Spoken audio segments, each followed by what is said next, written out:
Bismillahirrahmanirrahim. Assalamualaikum warahmatullahi wabarakatuh.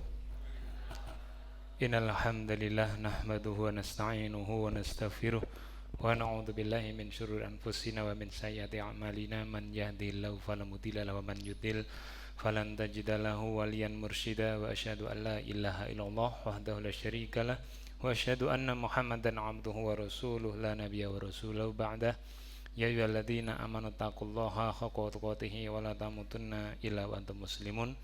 Ya ayyuhalladzina amanu taqullaha wal tanzur nafsum ma qaddamat lighad wattaqullaha innallaha khabirum bima ta'malun. Wa laqad yassarnal qur'ana lidzikri fahal min mudzakir. Allahumma shalli ala nabiyyina Muhammadin wa ala alihi washabihi wa man tabi'ahum bi ihsan ila yaumiddin. Amma ba'du. Alhamdulillah jamaah rahimakumullah, kita bisa berjumpa kembali dalam kajian sore hari ini. Semoga dengan apa yang kita niatkan menghadiri majelis ini dibalas oleh Allah Subhanahu wa taala dengan banyak kebaikan, di antaranya pahala setara haji atau dan umroh. Ini adalah pahala yang sangat besar, dan marilah kita senantiasa menghadiri majelis ilmu yang ada di masjid-masjid. Jamaah rahimakumullah, di kesempatan ini kita melanjutkan pembahasan kita mengenai sakaratul maut bagi orang kafir dan orang munafik pada bagian yang keempat. Kita sudah sampai pada bagian fitnah kubur. Bagian apa? Fitnah kubur. Apa fitnah kubur itu? Nah, boleh menawi enten suni pirsa apa artinya dari fitnah kubur? Napa, Bu? Terdiri dari dua kata, yaitu fitnah dan kubur. Kalau kubur itu ya alam di mana manusia itu di bagian pemisah atau alam barzah, yang tepatnya ya manusia sudah dikebumikan di dalam liang lahatnya dan di atasnya sudah ditimbun. Nah, itu namanya kubur. Yang kedua, fitnah itu adalah ujian. Jadi ada ujian. Kalau anak sekolah itu ada hari di mana dia harus dites, dites dengan apa? Ya pertanyaan tentunya tentang apa? Pengetahuan yang telah dia dapatkan. Nah, ini ujiannya itu ada di dalam kubur. Rupanya ujian atau fitnah itu tidak hanya terjadi di alam kehidupan saja, alam hayat di atas tanah, tapi melainkan di dalam tanah pun ada ujiannya nanti. Jadi tidak hanya tatkala kita sekolah dan lain-lain, di dalam kubur pun ada ujiannya. Dan fokus kita di dalam hadis ini masih di dalam konteks orang yang kafir dan munafik. Kafir dan munafik ini satu paket nih. Mereka berada di dar asfali minnar, di bagian neraka paling bawah, yaitu tatkala dia kedatangan malaikat yang bernama Munkar dan Nakir. Pernah dengar nama Munkar dan Nakir sebelumnya? Sudah nggih? Nggih, bukan baru ini tadi toh nggih.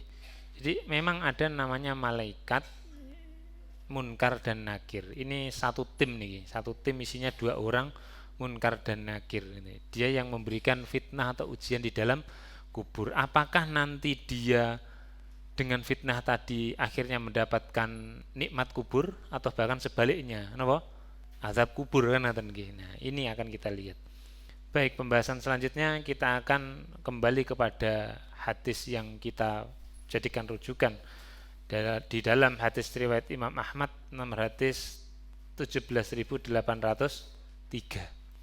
datang dari sahabat Al-Bara' ibni Azib, dari sahabat siapa? Bara' bin Azib. Qala, dia berkata. Ini di bagian yang kedua dari potongan hadis ini yang menjelaskan tentang apa? Sakaratul maut orang kafir sampai kejadian di alam barzah.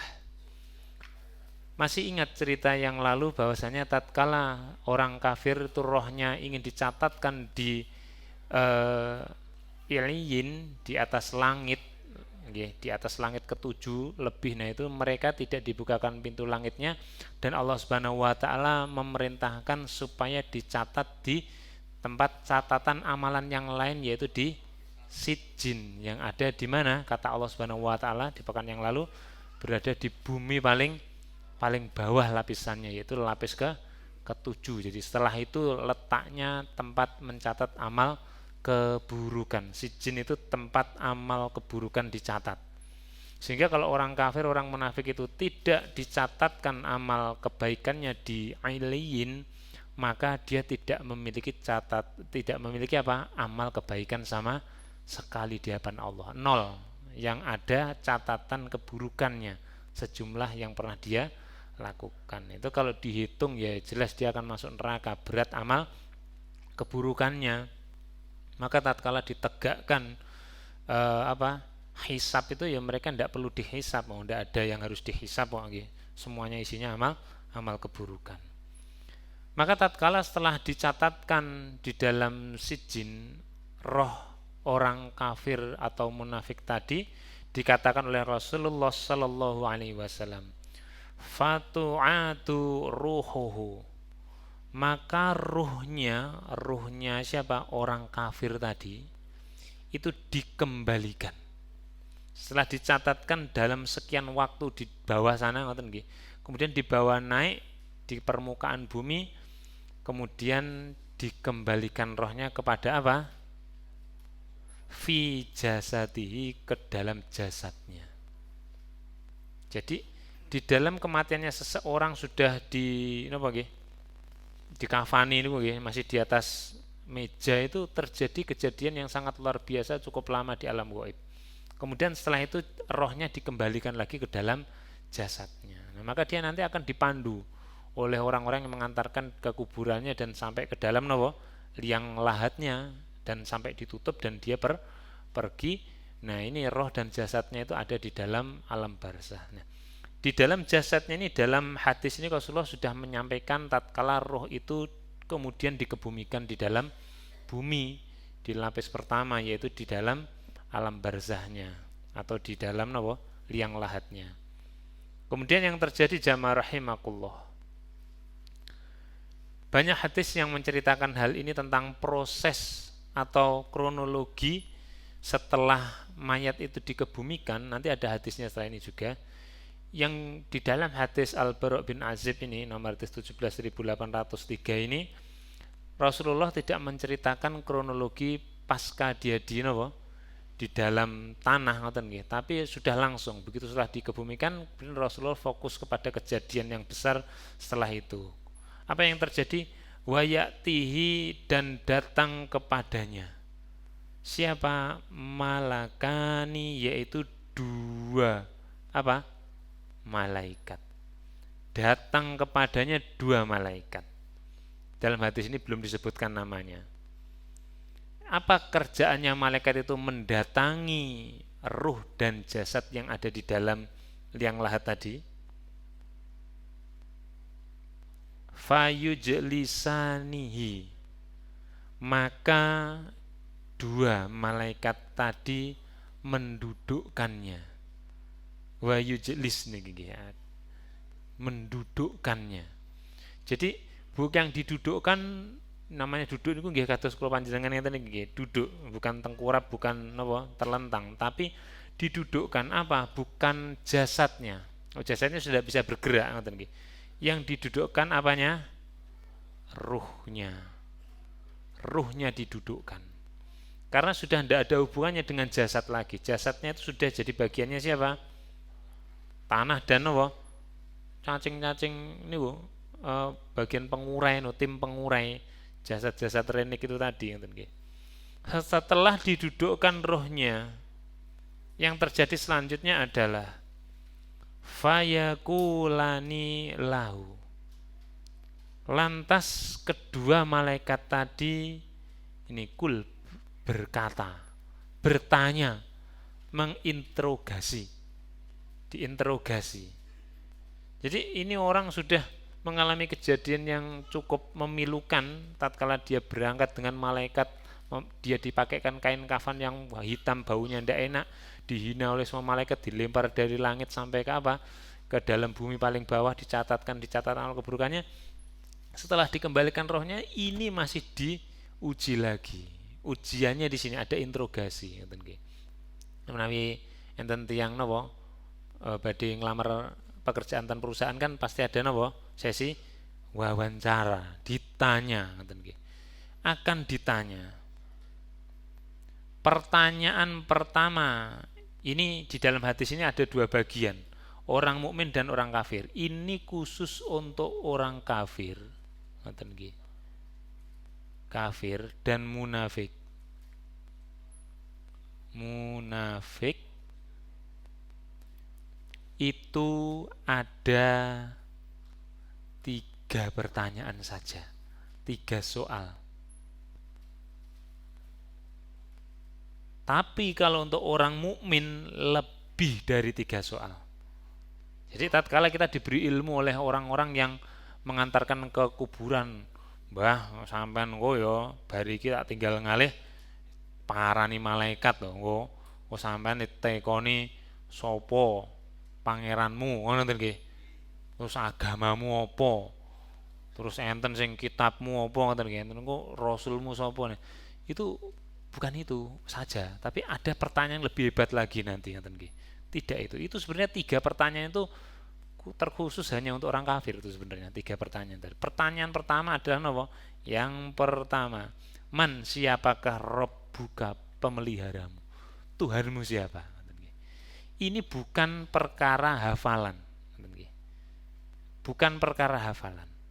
Ini perkara amalan. Untuk menjawab interogasi 2 malaikat tadi, ini bukan dengan hafalan melainkan dengan apa? Amalan tatkala dia hidup. Kalau hafalan belajar dari hadis ini saja semua orang tahu, ngoten nggih. Dihafalkan bisa, ngoten. Lek perlu nanti orang yang mati itu dikasih contekan, kasih kertas saja kalau perlu, ngoten nggih. Kang iki sangune lek tekoni bingung, lek lali iki lho ya, contekane itu. Ndak seperti itu. Ngoten nggih. Jadi lagi man rabbuka siapa pemeliharamu? Kalau orang bertauhid dan ingat pertama kali dia ditanya oleh Allah, ngoten nggih. Alastu birabbikum di dunia ruh dulu, kita menjawab qalu bala syahidna dalam Quran. Ya, kami bersaksi engkau adalah Rabb pemelihara kami. Loh, kalau orang sudah bertauhid dan Islam sejak dulu dan dia mati dengan membaca kalimat la ilaha illallah, ngoten nggih. Lakinu mautakum la ilaha illallah, katakan Rasulullah, talkinkan orang yang mati di antara kamu dengan la ilaha. Kalau seperti itu jawab man rabbuka ini bisa.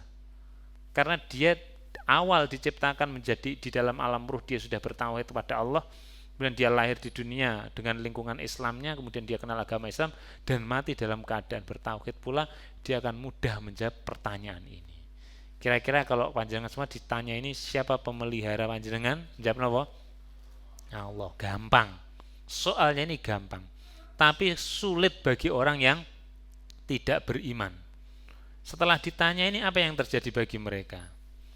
Fayaqulu, maka mereka ini justru mengucapkan jawaban hah, ngoten nggih. Hah, ngoten nggih. Bingung mereka. Mereka ini bingung. Ditanya ini mereka malah menjawab, hah, apa? Tuhanku siapa ya? Hah, gitu aja, bingung. Siapa ya Tuhanku gitu loh. Nggih. Dia mengatakan kemudian la adri, saya tidak tahu. La tidak, bener tidak ngerti. Tidak ngerti itu juga tidak ingat.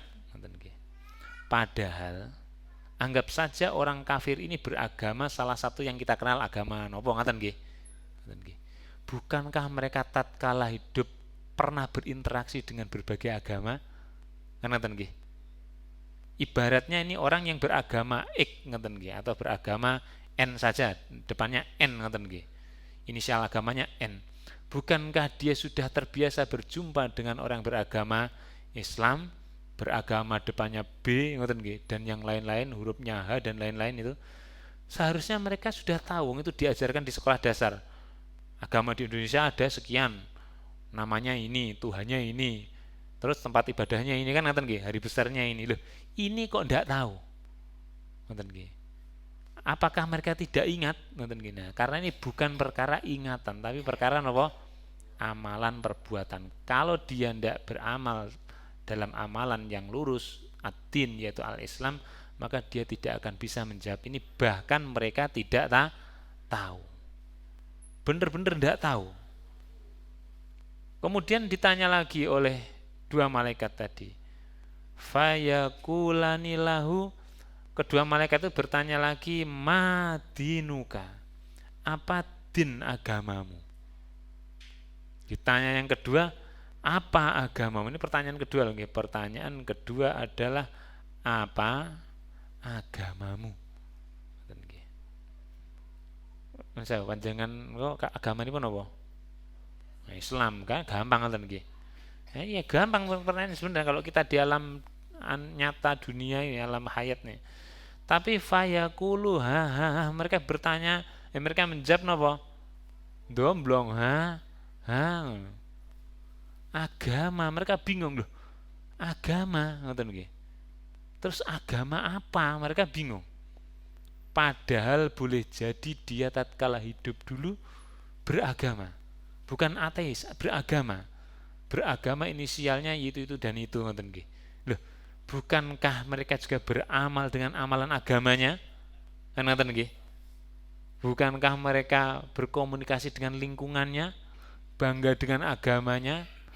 Maka tatkala ditanya agamamu apa, mereka plong-plong dan menjawab, la adri, saya tidak ngerti. Saya tidak tahu. Tidak tahu tuh tidak ngerti agama, juga tidak ingat apa yang telah dia jalani dalam hidup, bahwasanya dia pernah beragama. Bayangkan gitu, dulu beragama tapi tidak tahu. Tidak tahu agama itu apa, dan mereka tidak bisa mengingat agama itu apa saja. Nah ini pertanyaan yang mungkin bagi kita sederhana tatkala saat ini, tapi bagi mereka ini pertanyaan yang cukup berat. Ya gampangannya sederhananya gini, presiden negara Bolivia siapa? Tidak ngerti kan gitu nggih. Ya sederhana karena memang tidak ngerti ngeten nggih. Karena tidak belajar, tapi kalau kita belajar seharusnya kita tahu misalkan ngeten nggih. Lah ini kejadian yang cukup aneh. Dulu dia hidup beragama, memiliki tanda ngeten nggih di dalam EKTP-nya, itu kok tidak ngerti. Nah, ini bukan hafalan ngeten nggih. Ini merupakan amalan. Pertanyaan yang ketiga, fayakulani lahu, lantas kedua malaikat itu bertanya lagi kepada si roh orang kafir ini tadi, mahadzar rojulu, bagaimana pendapatmu tentang nih ar-rojulu, laki-laki ini? Jadi ini pertanyaan yang ketiga, ditanya tentang apa? Malaikat menunjukkan sebuah penampakan gambar seorang laki-laki. Terus ditanya, apa pendapatmu tentang laki-laki ini? Kamu tahu ini siapa? Nah, ini ya, itu kalau dia ingat, Pak. Rupanya tatkala ditampakkan gambar ini dia masih bingung. Kemudian dijawab lagi pakai clue atau penunjuk yang kedua. Laki-laki ini alladzi, adalah dia itu bu'itsa, diutus fikum, kepada kalian. Loh, ini utusan loh, ini utusan sang pencipta loh, ini yang diutus pada kalian untuk dakwah, ngajari kalian beramal. Mereka masih bingung, gambar siapa kan, bingung. Maka kemudian orang kafir ini, rohnya ini berkata, fayakul sopo, gambari sopo iki ngoten nggih. Mereka tanda tanya besar, ndak ngerti. Mereka menjawab, la adri, saya tidak tahu. Ngoten nggih. Nah, sesungguhnya arahan dari soal ini adalah ditampakkan penampakan Rasulullah Shallallahu Alaihi Wasallam. Karena apa? Itu Rasul terakhir. Ngoten nggih. Ini kalau dia hidup di zamannya setelah Rasulullah diutus. Nggih. Kalau di zaman setelah Rasulullah diangkat sebagai seorang Rasul, pertanyaan ini adalah gambarnya gambar siapa? Rasulullah Muhammad Sallallahu Alaihi Wasallam. Nah kalau kita saat ini tidak berjumpa dengan ulama-ulama dahulu, sahabat-sahabat dahulu, apalagi Rasul. Nah kalau ditampakkan gambarnya Rasulullah, kira-kira bisa jawab atau tidak? Bagaimana caranya menjawab? Ada sebuah kitab yang sangat luar biasa karangan Imam At-Tirmidzi. Para periwayat hadis Imam At-Tirmidzi itu beliau mengumpulkan hadis-hadis tentang ciri-ciri fisik dan beberapa amalan-amalan Nabi yang mudah untuk dikenali. nama kitabnya Syama'il Muhammadiyah, yang menjelaskan tentang ciri-cirinya Nabi Muhammad. Badannya begini, kulitnya begini, rambutnya begini, anunya begini. Nah, ini kalau kita belajar hadis-hadis tentang ciri-ciri Nabi, begitu ditampakkan wujud gambar ini tadi, mudah mengenali tidak? Ibaratkan panjenengan ingin tatkala ditanya oleh seseorang dan itu menunjukkan gambar orangnya ini putih, rambutnya lurus, tipis, dia laki-laki, tidak sebahu lah, seumumnya laki-laki, setelinga ke bawah dikit, terus matanya sipit, badannya kurus, tidak gede tegap itu, kira-kira ciri-ciri orang mana ini? Orang Cina kurang lebih, bangsa, jangan orangnya, bangsa Cina, baik itu di sekelilingnya itu, baik Taiwan, Korea dan sebagainya. Nah, itu kita bisa mudah mengenali karena kita sudah tahu ciri fisiknya. Orangnya hitam, kulitnya hitamnya mengkilap, rambutnya keriting, bibirnya tebal. Nah, ini orang mana? Nah, pokoknya grupnya Afrika sana, atau ras negroid seperti itu. Nah, itu mudah. Lah ini kalau ditampakkan wujud dengan penampakan gini dan ini mengalamatkan kepada Rasulullah Sallallahu Alaihi Wasallam, bagaimana kita bisa mengenalinya? Nah, kita dengan amalan kita kalau tidak gini, karena kita ditampakkan wujud yang belum pernah kita lihat. Nah ini, dan ini orang ini tidak ngerti karena tidak punya ilmu itu. Sing Islamnya durung karuan bisa menjawab kalau tidak mempelajari ilmu itu. Nah ini apalagi orang kafir, mereka tentunya ya pelongo-pelongo dan menjawab tidak tahu. Ini sesuatu yang sangat sangat aneh. Nah itu tadi sama seperti pertanyaan tadi, wa madinuka, dan apa agamamu, padahal boleh jadi orang yang ditanya tadi, ruh orang yang ditanya oleh malaikat dua tadi, itu mungkin pemimpin atau pemuka agama, anggap saja pemuka agama, inisialnya N, seperti itu. Itu mungkin dia pemimpin dunia sekaligus, itu padahal dia pemimpin agamanya. Tatkala ditanya agamamu apa, bingung. Agama, agama ki opo, terus opo agama ki jumlahe sing dijenengi ndak ngerti. Jadi sesungguhnya orang-orang seperti itu telah terputus itu tadi hafalannya, apa yang telah dia ingat tatkala di dunia, karena dia tidak beragama Islam. Ini ditanya penampakan itu ndak ngerti.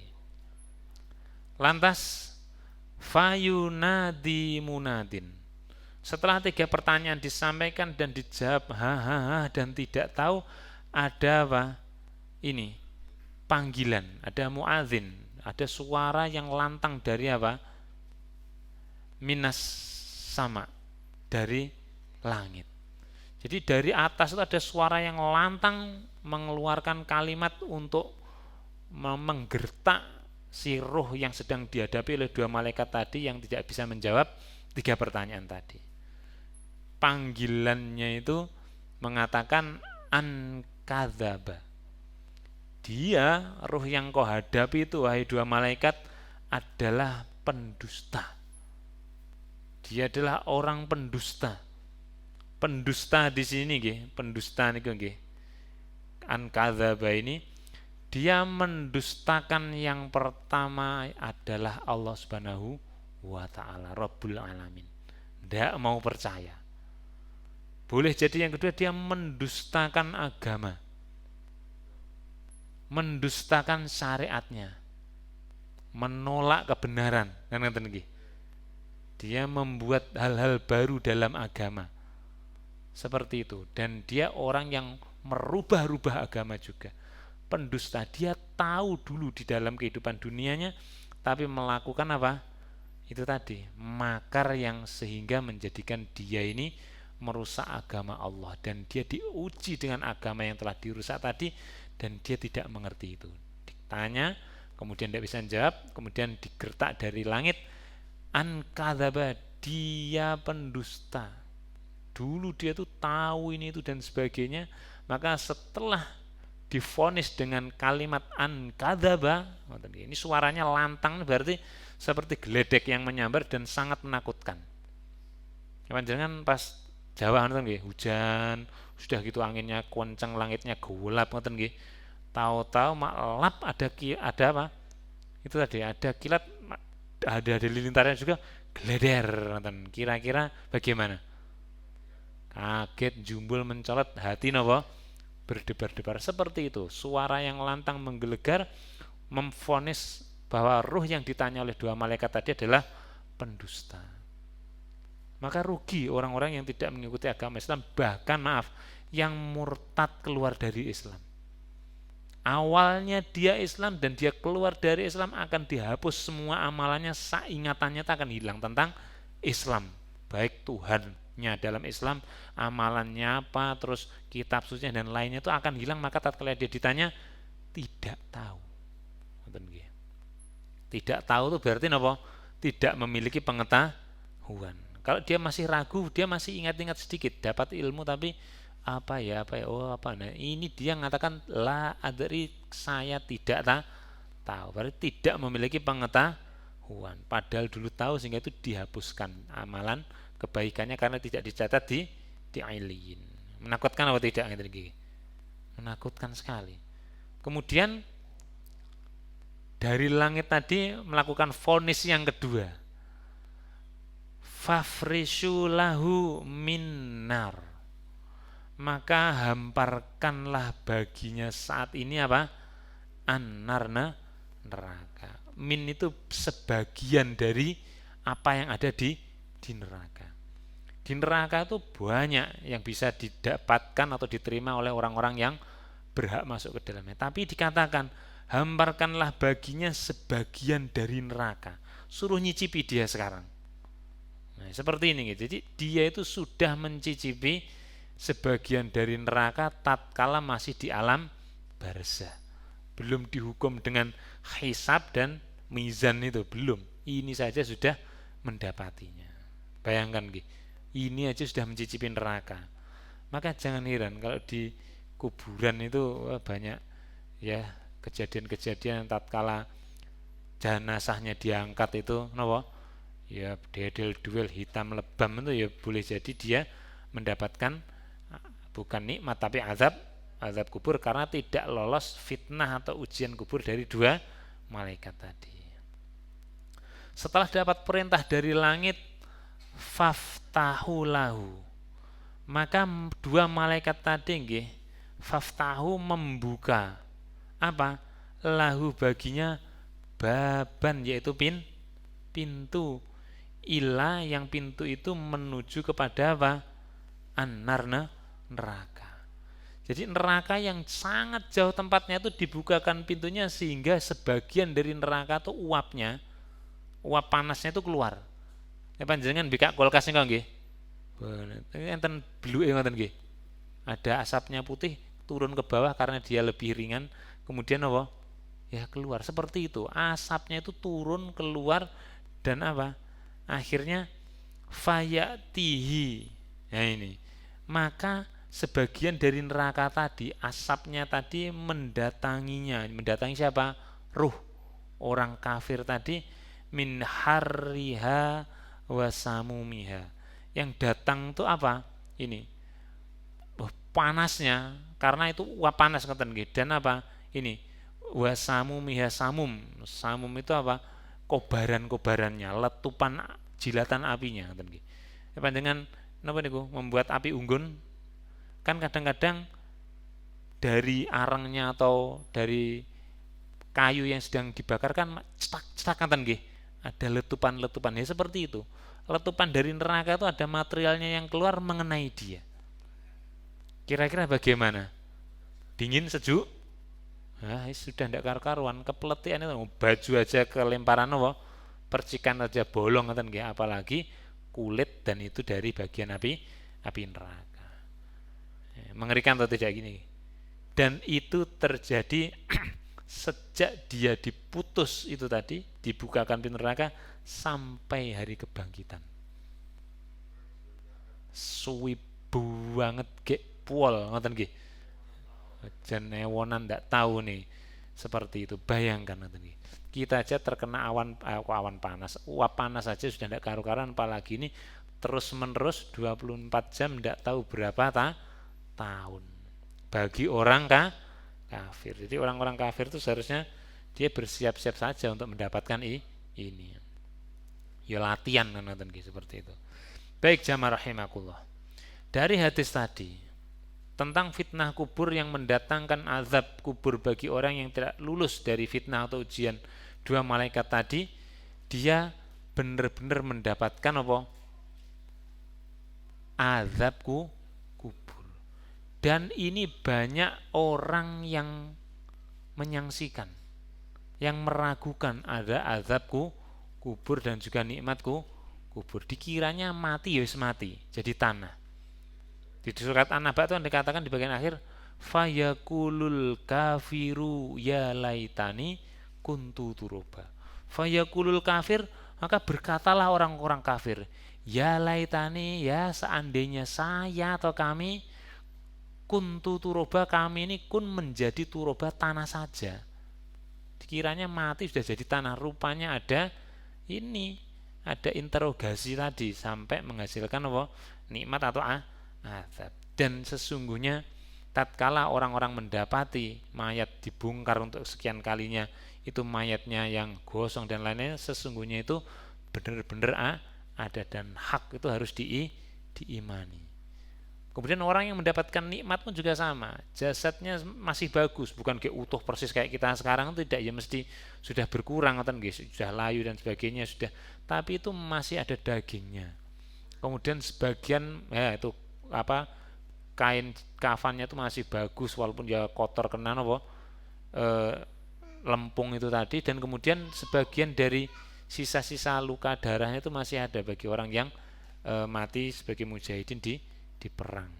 Nah, kembali kepada penjelasan tadi jamaah rahimakumullah tentang azab atau siksa kubur, didatangkan neraka bagi orang yang kafir di dalam alam barzah, masih di tahap itu saja, belum sampai dibangkitkan di hisab di mizan. Itu sesungguhnya telah dikatakan oleh Allah Subhanahu wa taala. Kalau Allah Subhanahu wa taala berfirman, ini kejadiannya ini benar atau tidak? Benar nggih? Perlu diragukan atau tidak? Tidak. Allah Subhanahu wa taala berkata di dalam Al-Qur'an, tepatnya di surat Ghafir surat 40 ayat 45 sampai 46, mengkisahkan gembongnya kekafiran. Salah satu gembong kekafiran. Ya. Allah Subhanahu wa taala berfirman, a'udzubillahi minasyaitonir rajim, wa haqa, dan mengepung, menyeliputi, bi'ali fir'auna, kepada siapa? Fir'aun beserta para pengikutnya. Bukan Fir'aun mawon loh nggih, pengikutnya. Jadi kalau orang menjadi pengikut orang kafir, pindah kepada agamanya sana, mengikuti amalannya mereka, walaupun hanya elon-elon saja, ngamalkan sedikit, hadir ke tempat mereka saja, itu dapat sama jumlahnya dengan siapa? Ya pemimpinnya, atau ya yang melakukan amalan-amalan yang buruk tadi. Anggap saja orang kafir yang agamanya tidak Islam, itu orang yang ikut-ikutan ke sana, yang baru gabung murtad ke sana itu baru berapa tahun kemudian mati, dan orang yang jadi pengikut sejati sampai pemimpinnya ini azabnya sama bareng, dikumpulkan. Apa yang mengepung kepada Fir'aun dan para pengikutnya? Su'ul azab, yaitu sesuatu yang buruk dari apa? Al-azab, yaitu azab. Jadi azab bagi Fir'aun dan para pengikutnya, ngoten nggih, di dalam alam kubur itu sudah dikepung, ngoten nggih. Dikepung niku terus mesti. Misalkan ini ada orang berdiri di sini, ngoten nggih. Yang namanya dikepung itu bagaimana? Dikelilingi dari semua arah. Ini perumpamaan 4 arah, tambahi lagi, artinya tidak ada arah yang kosong. mengepung terus. Apa? Azab. Azab tuh ngepung, tidak pergi sama sekali. Di dalam Al-Quran dikatakan azaban mukiman, azab yang mukim, yang menetap. Azab itu menetap di situ loh, bayangkan.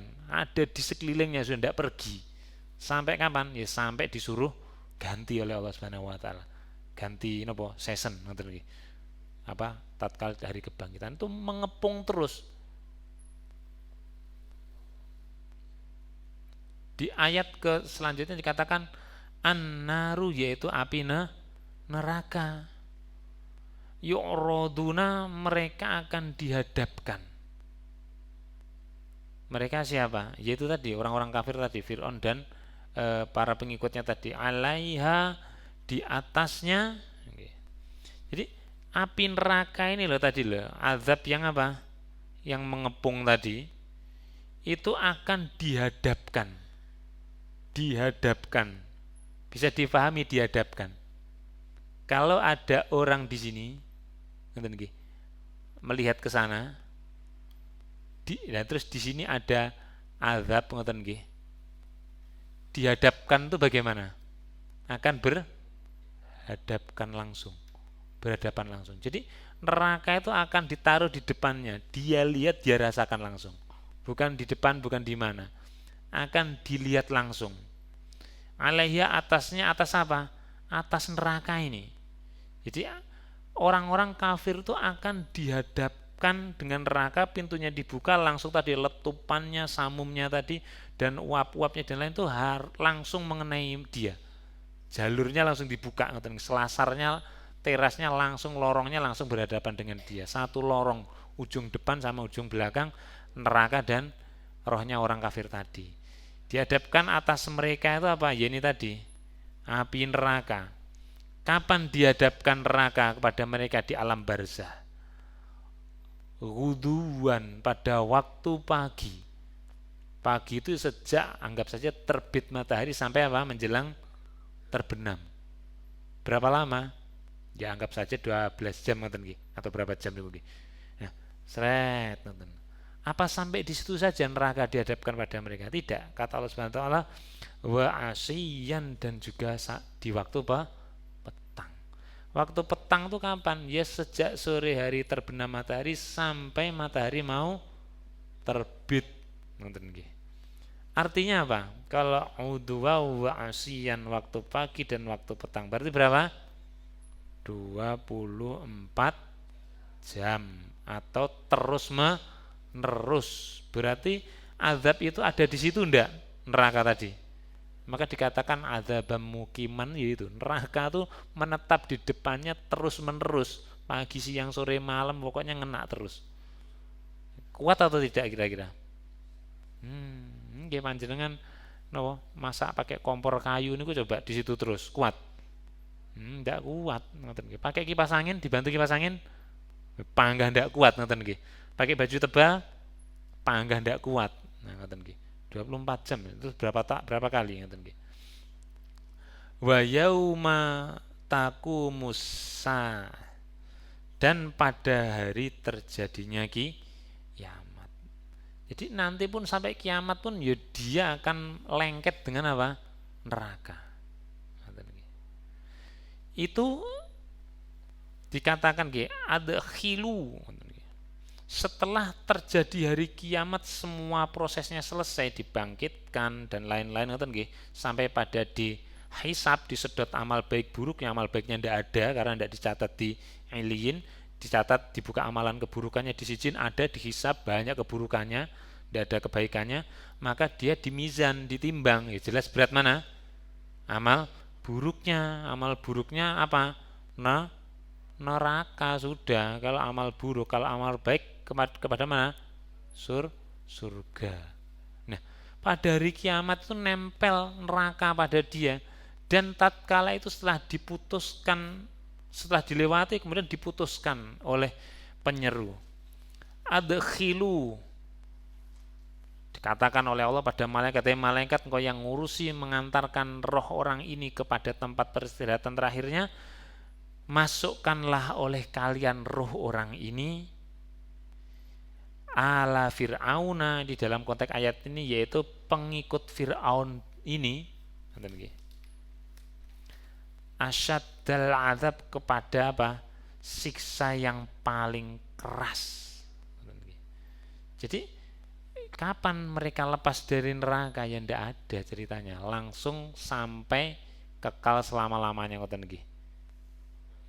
Enggak, innal ladzina kafaru min ahlil kitab wal musyrikin fi nari jahannam khalidina fiha. Oh bukan. Ya tetap abada, tapi ayatnya tidak sampai mengatakan seperti itu. Siapa sih mereka? Ulaika syarrul bariyah. Oh, seburuk-buruk, paling jelek apa? Ya makhluk ciptaan itu mereka ngoten nggih. Pulang kok ya ke neraka bukan kepada surga. Nah, seperti ini. Jadi dikatakan oleh Allah mereka itu akan mendapatkan siksa neraka tatkala mulai di alam barzah. Jadi azab fitnah kubur dan di dalamnya ada nikmat yang akan kita pelajari di hadis yang menjelaskan orang mukmin, dan saat ini kita membahas tentang orang kafir. Ada azab kubur itu hak atau tidak? Hak atau tidak? Hak, ini harus diimani. Ini masuk dalam ranah apa? Iman. Maka pilihan mau ngikuti orang kafir atau munafik sing Islam etok-etok itu yang bikin kisruh ngerusak Islam itu, atau mau ikut orang yang beriman, yang bertakwa nantinya. Itu pilihan. Sedangkan umur kita ini tidak tahu sampai kapan. Syaratnya mati ya tidak harus tua kan nggih. Ya tidak harus muda kan nggih. Ya tidak harus sakit. Ya tidak tahu, terserah itu Allah Subhanahu wa taala. Sampai dari sini bisa dipahami nggih. Ya, tapi masih belum kesebut siapa dua malaikat yang mendatangi kita dan ciri-cirinya bagaimana, disebutkan ciri-cirinya.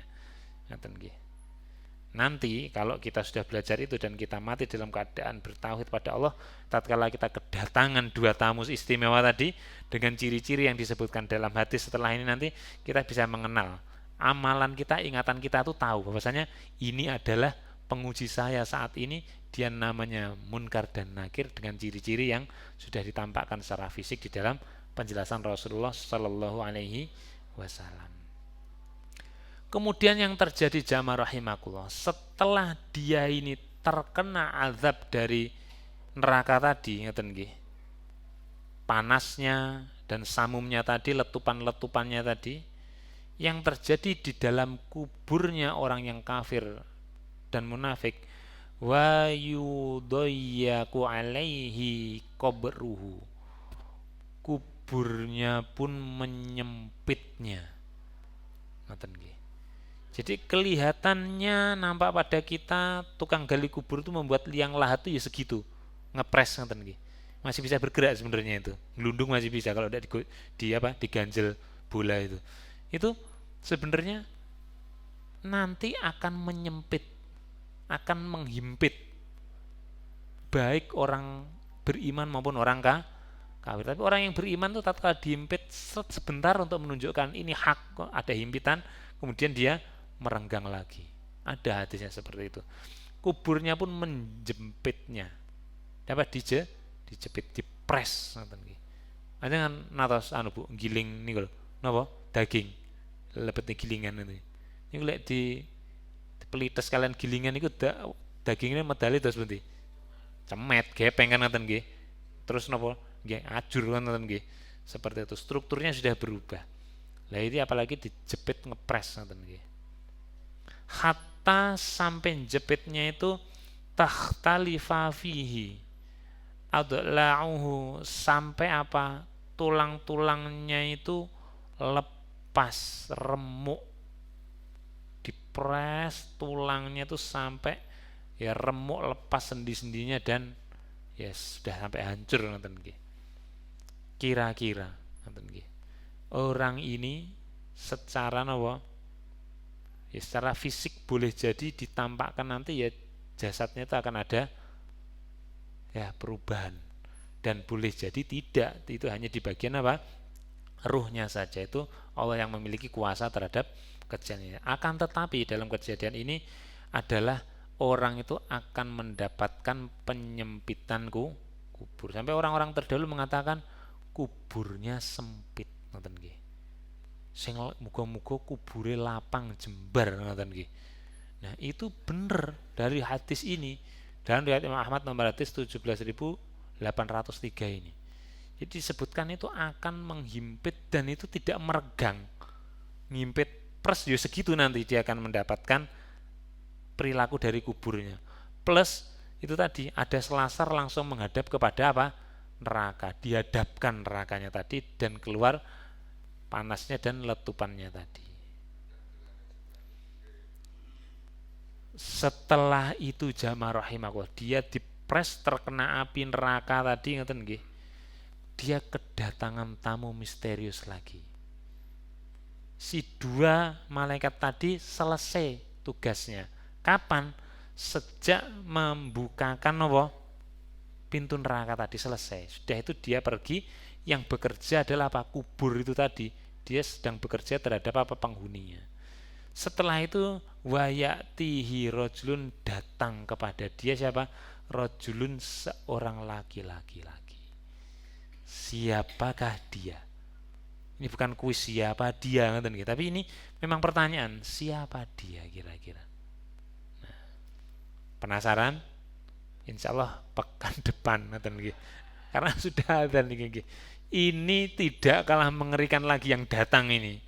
Yang tadi sudah mengerikan, nanti ada hadis ciri-cirinya. Yang datang nih ya mengerikan sampai orangnya nanti ketakutan sampai ngomong tidak karu-karuan setelah didatangi tamu kedua ini.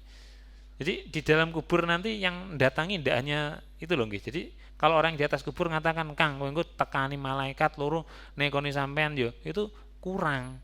Engko ono neh engko bar kuwi nekani sampean sitok engas, nanti harusnya gitu. Kalau ngasih tahu ngoten nggih. Rupanya itu tidak dikasih tahu ngoten nggih, seperti itu. Nah, ini tidak kalah mengerikan. Mungkin itu jamaah rahimakumullah yang bisa kita pelajari di kesempatan sore hari ini. Insya Allah di Jumat yang akan datang kita akan mendapati keterangan Rasulullah, ciri-ciri fisik dan namanya diperkenalkan dua orang malaikat tadi yang datang bernama Munkar Nakir, dan juga siapa yang akan datang di ini kepada orang yang kafir tadi, satu tamu lagi. Ngoten mawon nggih, bisa difahami, semoga bermanfaat. Wallahu a'lam bishawab. Barakallahu li wa lakum fi hadzal majlis. Rabbana la ta'khidna in nasina aw akhtana. Rabbana taqabbal minna innaka antas samiul alim. Wassallallahu Muhammad wa akhiru da'wana alhamdulillahi rabbil alamin. Wassalamualaikum warahmatullahi wabarakatuh.